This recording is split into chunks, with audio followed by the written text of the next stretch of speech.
ஏனுங்கத்த, சாம்பார் வைக்கிட்டீங்களா புளிக்குழம்பு வைக்கிட்டீங்களா? மனச திங்கிற மாதிரி அதையாவது வை. சரியான கொழுப்பு பிடிச்சது. அதாங்கத்த கேக்குற. மனுஷங்களா இருந்தா அவங்களுக்கு பிடிச்சது எனக்கு தெரியும். நீங்க தான் தெய்வ பிறவிங்களாச்சே, உங்களுக்கு பிடிச்சதா சொல்லுங்க, செய்யறேன். முப்பாத்தா, சாம்பார வைடின்னு சொன்னு வச்சுக்கோ, பருப்பை கடைஞ்சு தனியா ஓட விட்டு சாம்பாரும் அதுக்கு பேரு ரசமா.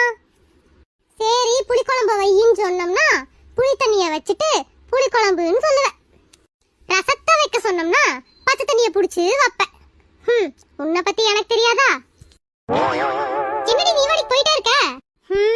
ஏதோ வீட்ல இருக்கீங்களே, உங்களுக்கு பிடிச்சதை செஞ்சு தரலான்னு கேட்டோம்னா எகத்தாலும் பேசுறீங்க.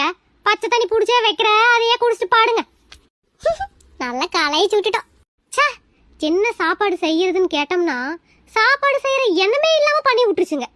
பேசாட்டுல தயிர் வாங்கி வச்சு சோறு வடிச்சு வச்சிட வேண்டியதான்.